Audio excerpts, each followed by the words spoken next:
This program is brought to you by Rogers Xfinity, connecting you to more of what you love. Visit Rogers.com for more details.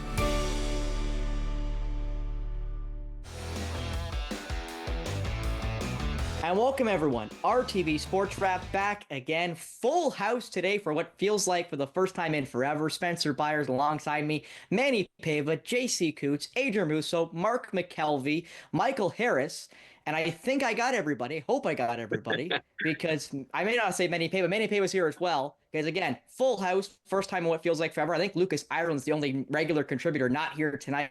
I guess back in the factory where he is out in KW. But guys, NBA Finals on the horizon. We would talk about the NHL Stanley Cup, but as we record this, it's kind of going on. So we'll leave that for probably next week. But the NBA Finals, the OKC Thunder, one game away from winning the NBA championship, their first NBA championship as a franchise. Indiana, I think, pushed them farther than a lot expected, including myself, as much as I did like that Indiana team. But it seems to me, guys, that the OKC Thunder are finally just showing they are a cut above with their star power. Manny Pava, do you think it's over in 6? Yeah, I'm sticking by my prediction that I said on the show last week. I gave Indiana a game at home. They won the game at home, but OKC looks like a formidable bunch.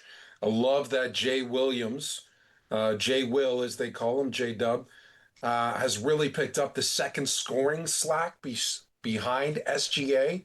I think their defense is outstanding. And the fact that Halliburton is now hurt, I think does not bode well for Indiana in Game 6.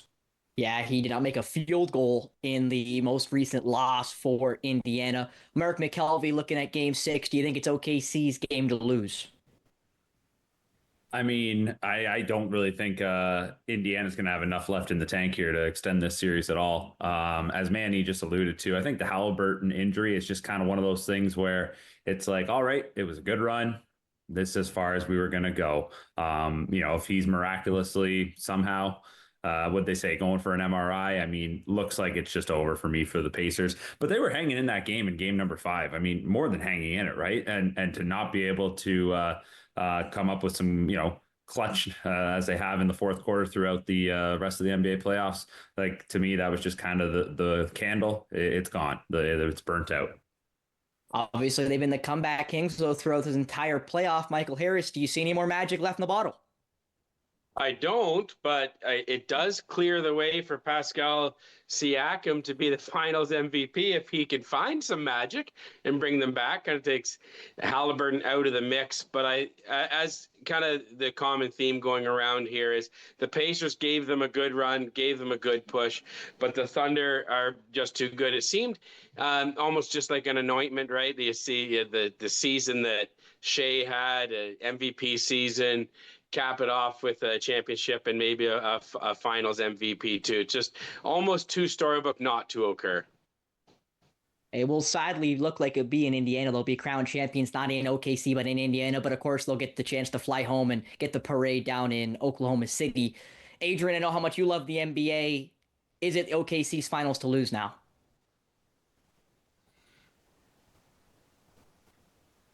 I gotta unmute that thing. Jeez, 6 years after COVID, and I still don't know how to use June 2025. Jeez Louise here.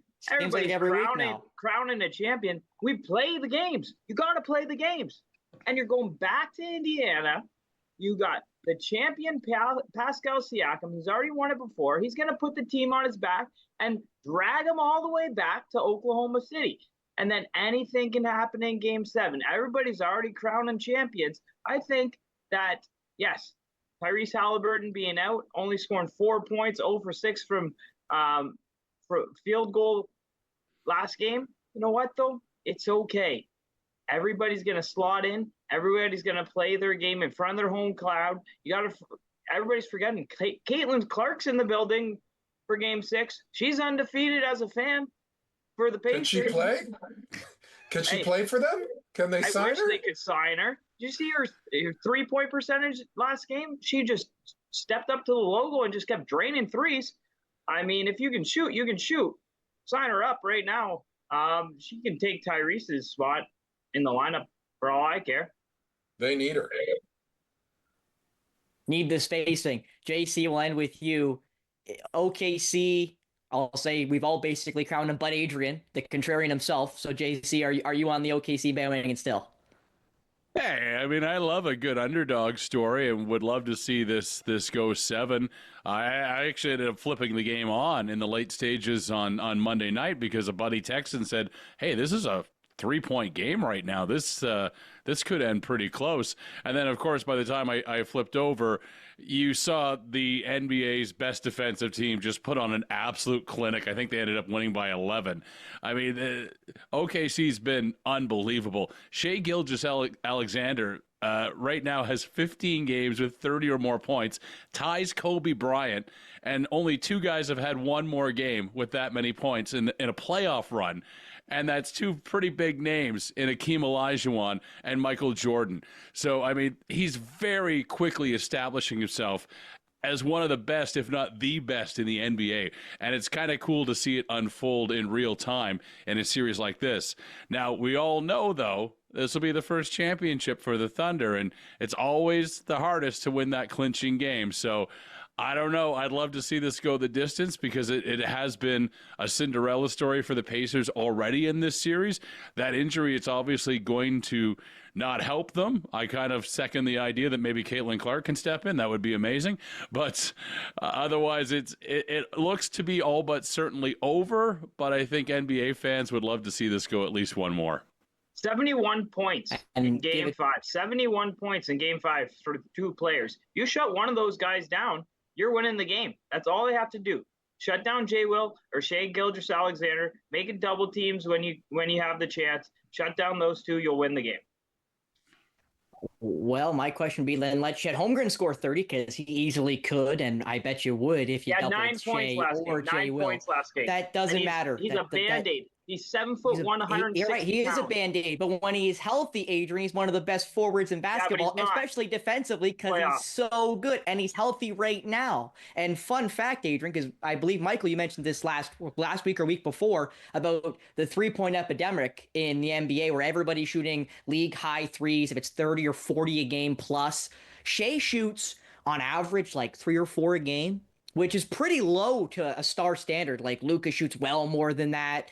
Obviously, Tyrese at times has shot a lot more than that. So I think Shai, again, is kind of that more old school style of player where he tries to get downhill a little bit more, which is why he gets to the free throw line so much, where the free throw merchant idea gets out, which, again, I mentioned is ridiculous. And I will make sure I say it again, is ridiculous, is untrue, and is unfounded. But we'll now move over to the MLB, where blockbuster trades don't happen often, guys, but one happened just a day ago. Rafael Devers is no longer a Boston Red Sox after finally signing a big deal in Boston, being the first big star after they trade Bogarts, after they trade Mookie Betts. He decides to stay, and the team says, no thanks, and send him to San Francisco for Jordan Hicks, I believe Kyle Harris, and a couple of prospects. So I've seen the reports of everyone saying that it's an easy slam dunk win for the San Francisco Giants. I would personally have to agree with that assessment. JC, what was your thoughts when you heard the trade be announced?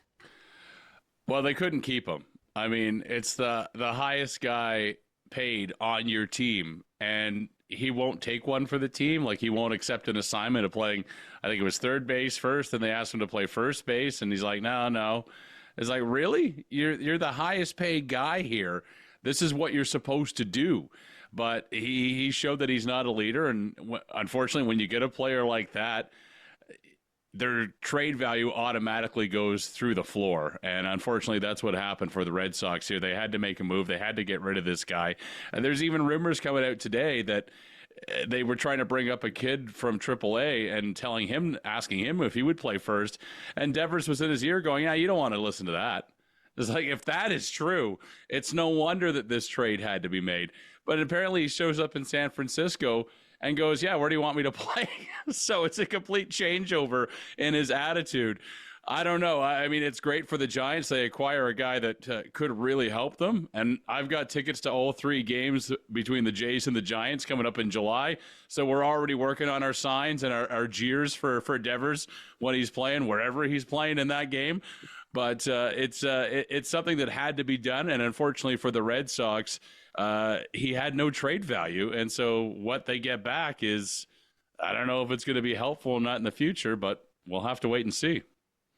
Well, as you mentioned, JC, he's a natural third baseman, one of the worst defensive third basemen in baseball, might I add, but he was a third baseman, which is what they signed him to. They then asked him to move to DH after signing Alex Bregman, who is much better defensively at third base, which he grumbled at, and eventually did accept to go to DH. And as you mentioned, JC, then Tristan Casas, one of their top prospects, gets hurt about 30, 40 games into the year, and they go, Rafael, can you play first? And he goes, no, I will not play first base, I'll stay DH.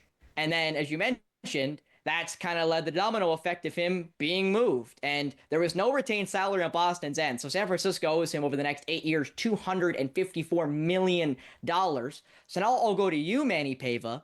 What'd you think of the deal when you first heard the report? I thought it was hilarious. They should have called this guy Rafael Diva. This guy's a diva. And I think they probably were calling him that. Like, this was never going to end well. This is a lose-lose for Boston. The Red Sox fan are supposed to be one of the premier top 3, top 5 organizations in all of Major League Baseball. They've traded away Betts. They've traded away Bogarts. They've now traded away Devers, one of the best offensive bats of the last 3 years in Major League Baseball. And what did they get for him?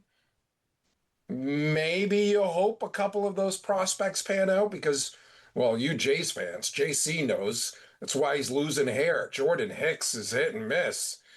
Like this, he's not a stud. And the others are minor leaguers. Like, and I understand they didn't get a lot back because of Devers' contract. It's a huge contract. But the way that this didn't work out for the Boston Red Sox looks terrible on one of the premier organizations in all of baseball. Just a terrible situation. Well, Manny, you mentioned that they've been a team that's shed payroll. It's why they traded away Mookie Betts. It's why they traded away Alexander Bogaerts, was because they didn't want to pay those guys. They then did pay Devers the $30 million a year, and then he moves to DH.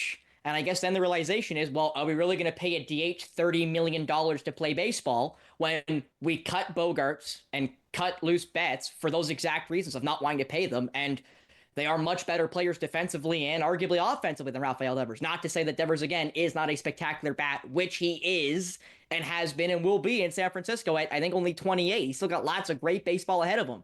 Adrian like Musso, Mark Perry. What were your thoughts? You're like, hold on. Mark Perry asked me to join the show and be with you, Spencer.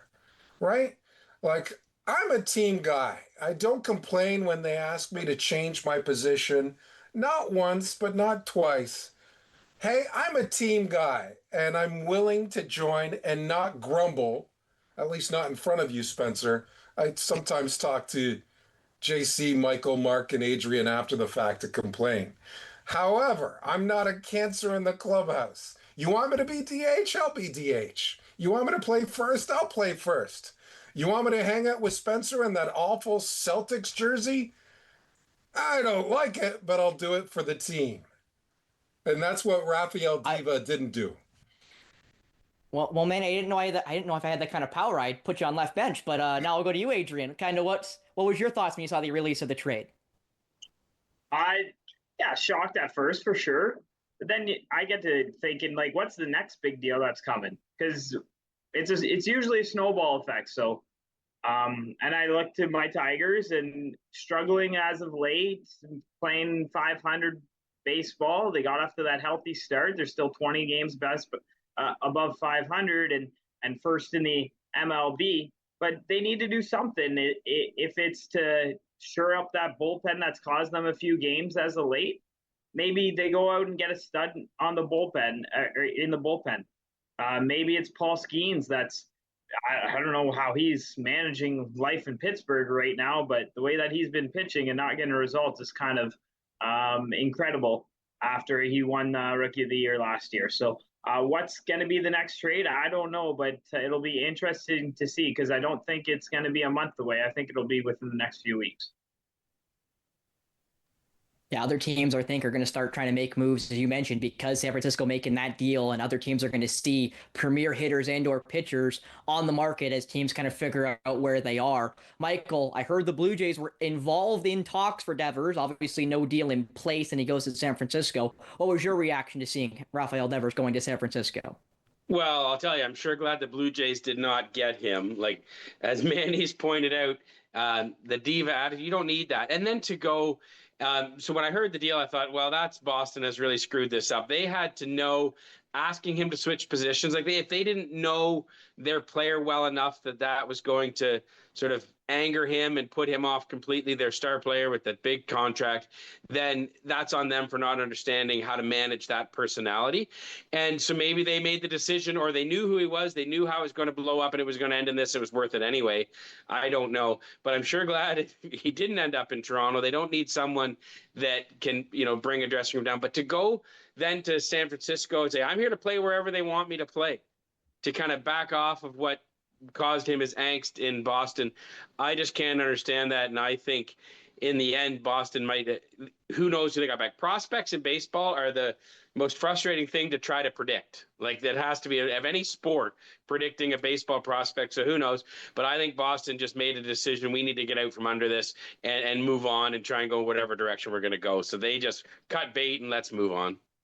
The Padres and Braves were the other two teams that inquired about Devers' availability before San Francisco ended up leaping on top of him. And Michael, to your point, MLB prospects are kind of like NHL goalie prospects. You never really know how long it's going to take. Some guys are really quick developers. Some guys take, 10 years to finally get to the show, and then it kind of clicks for them there. Like, it never is really linear. It really does depend on the guy and the system and what they're missing or what they're lacking to be able to get to the next level. But Mark McKelvey, I'll finish with you. What was your reaction to seeing Devers go to the Bay Area? Well, as much as it's a disaster for the Boston Red Sox, or at least viewed like that, and their fan base isn't going to be very happy, which is how everything's playing out. The San Francisco Giants, you said it off the bat. This is a big win for them. And they're a team that has tried at free agency to try and get some big names in the past and have been coming up a bit short. So to get Devers, assuming he comes in and there's no issues there and he is able to contribute the way we know he can, then huge win for the Giants. Because if you can't get them signed sometimes in the offseason, go into the trade market, that's maybe where you can do a little bit of damage. But the other thing is, the Fenway Sports Group, they don't not create much goodwill, are they, with the teams they own? I mean, you just seem to find very upset fan bases across the globe with this group. Well, Mark McKelvey, sadly, the only group that's seemingly happy with them because they finally spent money is Liverpool, because they just spent roughly 200 million pounds on two players in Florian Wirtz and Frimpong, both from Bayern Leverkusen. So that's the only, I think, club that's actually happy with their ownership, and previously weren't, because they wouldn't spend money, because they wouldn't invest in the team and try to build the team around Jurgen Klopp, the former manager. So I think that's a great point. And I think that's the same thing that Stan Kroenke's found with LA Rams as well as Arsenal in the Premier League. It's kind of been conglomerates owning multiple teams and nobody being impressed with the way they don't invest and don't financially back the teams regardless of sport. But we now will move over to Summer McIntosh, who's been spectacular as a Canadian swimmer. She obviously was great at the previous Summer Olympics. We look forward to 2028 down in LA, where she'll be obviously Canada's maybe #1 medal getter at the Olympics, and she's done great at the Canadian World Championship, setting multiple records, including Canadian records, guys. And, it's almost like she maybe is the best Canadian swimmer already, but by the time we hit 2028, Mark McKelvey, you have to kind of expect, Summer McIntosh may be the greatest Canadian athlete on earth. Yeah, it's funny how the Olympic cycles work, though, because we're looking at 2028, so we're 3 years away. I mean, athletes like her, obviously they're generational, so it shouldn't be an issue at her age to carry that through to 2028, but you'd love to be in that window. And right now she's just dominating, right? So it's really exciting for Canada to have an athlete like this who going into the next Summer Olympics, we're just going to be firmly behind and expecting big things. And I really think she has a big opportunity because we've seen some of these other athletes in the past where their cycle or their Olympic cycle is really where their prominence is the highest. But, maybe they start to drift out of the limelight. She's very marketable. I think there's a huge opportunity here for her to be one of the biggest names in Canadian sports. Yeah, you've already seen her, I think, all over social media and all over different sponsorships. I think Lululemon was one of the first ones, and that continues on. As you mentioned, it's going to just continue snowball and should be all over like Andre DeGrasse was when he was obviously a bronze medalist in track. She'll be all over as a most likely gold medalist in swimming. Manny Pava, what do you think about the marketability of Summer McIntosh as her swimming career continues? Yeah, it's off the charts, similar to what Mark just said. She is going to be everywhere heading into the Olympics across Canada, but because of her dominance in the pool, she's marketable around the world. Like this is going to be a huge brand for marketing companies that have that world stage. She has the chance to be the Michael Phelps in Canadian swimming, if we think about this, and be among the likes of Donovan Bailey and Andre DeGrasse, and even top them as among as the best Olympians of all time in Canadian sport. Future is bright for this young woman, and dare I say, for any companies that get a hold of her. Hopefully, she takes advantage of it and makes a little bit more coin. We always know that Olympians struggle to bring in financial support and financial money for them. Hopefully, that's not the case for Summer McIntosh. Hopefully not. Michael Harris, obviously, I know your daughter plays volleyball, played varsity volleyball at both the high school and then the club level. What's it like to see Summer McIntosh dominate her sport and kind of bring, I'll say, a lesser known sport here in Canada, like swimming, kind of to the forefront of everyone's mind? Well, and my daughter is the same age as Summer McIntosh and was an Owen Sound Aquatic Club member. She quit swimming before she could maybe reach this level at Summer McIntosh. But yeah, it's incredible to see it. And I'm going to pick up on something Manny mentioned. Like the big problem for a lot of these Olympic athletes is in that quadrennial, right? What do we do? Is she going to go to university or college now and try to set herself up for after swimming? Is she making enough money from Red Bull, Lululemon, those types of things that she can completely focus on swimming? Because at just 18 years old, right, it's this time you're not the, the millionaire hockey player, stuff like that, basketball player. And, again, especially in women's sports, that gets a lot of press. But my hope, and again, just picking up on what Manny said, I hope that she's financially set enough that at least for the next 4 years, she can be a swimmer and focus on that athletics. And there's time that if she wants to, do post-secondary afterwards or whatever, there's time to do that. So I think it is a tricky thing in these sports where there's not the professionalism and the set wages and things like that. But certainly the times that she's knocking off, breaking her own records, breaking world records, if anybody can keep that going for the next 3 years, it's going to be Summer McIntosh. And I think it will be exciting and maybe bring some eyeballs to swimming throughout these 3 years. Kind of like DeGrasse did for track here in Canada, just as Bailey did previously. JC, I'll go to you now. What's your thoughts on Summer McIntosh as she continues her spectacular swimming career? Well, Canada has always been really good in the pool, especially when it comes to developing our female swimmers. Believe it or not, the most decorated Canadian Olympic athlete ever is a female swimmer. Penny Oleksiak has 7 medals, 1 gold, 2 silver, 4 bronze, I believe. The last one coming back in 2024 in Paris. Summer's already got 4. And she just turned 18 and is smashing world records. So I think you're going to very quickly see a brand new most decorated Olympic athlete. And everybody has sung the praises so far, and they're all correct. I mean, she's going to do some amazing things and still has a lot of time left and actually trains with Michael Phelps. So, I mean, you're getting the best advice from one of the best of all time. It's no wonder that she's currently smashing these world records. No doubt, Adrian. I'll let you finish some thoughts on Summer McIntosh as the 2028 Summer Olympics continues to roll closer. 28. 28 is the amount of medals by Michael Phelps. I do believe that Summer McIntosh will come close within the next the 8-year cycle of swimming. She's just so much more dominant than anybody else in the pool. She's going to be beating her own records for years and years to come. And we're all worried about how is she going to train being a female athlete and being a swimmer? Maybe the money's not there. Just a quick Google research. Her net worth is about $1 million. So I don't think she's really strapped on cash this summer. And then going into the Olympic cycle, I think that she will be just fine She'll be primed. You just look at the way that she talks to media. She's already ready to go. 18 years old, just graduated high school last year. I went back for grade 13. I didn't know what to do with my life. I think she's got life right on track. Well, Adrian, I'll go back to you. We got about 4 minutes left. The NHL awards have all been announced. You called Connor Hellebuck being the Hart and Vezina winner.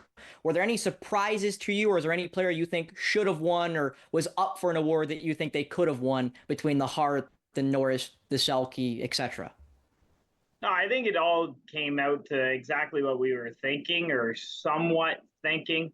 Lane Hudson being the Calder Trophy winner by an absolute landslide, no doubt about that. Right, Manny Pava, like Habs Nation's just getting ready for back-to-back next year with Ivan Demidov. Going to be great, and I'm disappointed that our producer Mark Perry did not put Lane Hudson's name on the cue sheet for tonight's show. What has Mark been watching? By the way, the Sean Monahan Award for the Bill Masterson, amazing. Well done, NHL. Well, I'll go with you, Mark McKelvey. Any surprises to you in the NHL awards? Nothing really shocking, I guess. I think similar to what Manny did, shouting out somebody that was very deserving of their award. The job that Spencer Carberry did with the Washington Capitals certainly deserves some special recognition there. I think certainly you see it how they perform, but sometimes I think we fall into traps with looking at that award as if somebody whose team just comes out of absolutely nowhere. I mean, he did it with a team that had the pieces there, though, right? And a team that had been to the playoffs the year before, even though it was a struggle, and really got them up to another level. So I think he was definitely deserving of the Jack Adams. Michael Harris, any surprises to you throughout the NHL awards? Well, I was with that one voter that picked Nick Suzuki as the Hart Trophy winner. Didn't he get one first place vote, and then Nico Hischier was fifth on his ballot or something like that? No surprises. I think an award like the Selke, Barkov, a deserving winner, but that's an award that seems to, once you've identified the two or three people that are going to win it, it just kind of goes back and forth. And I don't think they get too creative, the voters, with that award. It's kind of a hard one to define in a sense as well. Like, how much do points matter and things like that. So, I mean, yeah, you can't argue with Barkov getting it, but that's an award that I almost don't even really pay attention to because I don't think the voters get too creative with that one. But as you said, Manny, the presentation of the Masterton Trophy to Sean Monahan, like, you want to talk about a tearjerker in sports and things like that, holy jumping. And I just thought overall, the NHL, when they showed all the production of giving the award to Spencer Carberry with his family and things like that, there were some really neat moments in those presentations. JC, just about the last minute. Any surprises to you? Last mention, I think Nikita Kucherov won the Ted Lindsay. Yeah, no surprises, but I'll ask this. Am I the only one sad that they're not doing an actual in-person ceremony anymore? Like, what happened? Yeah, I agree, to that? JC. Yeah, I agree. It was cringy. I'm a guy that watches the Oscars every year, and I get dressed up just like I would for the NHL awards. And I'm sad that they didn't do an actual show this year. I know that there's a lot going on at the end of an NHL season between the draft and the Stanley Cup, and they try to jam it all in a small time. But I'm just sad that we might not have these in-person awards anymore. I guess they don't want any more sad Tampa Bay Lightning after setting a record, winning all those games, and then having Vasilevsky and Kucherov go claim their awards after getting swept in the first round by Columbus. I guess they don't want any more awkward television, as Mark McKelvey mentioned. They're trying to keep it kosher, if you will, keep it happy, as they did obviously with the Masters, as you guys mentioned with Sean Monahan and Goudreau's wife, obviously. Connect with us by visiting our website or email us at comments@rogerstv.com.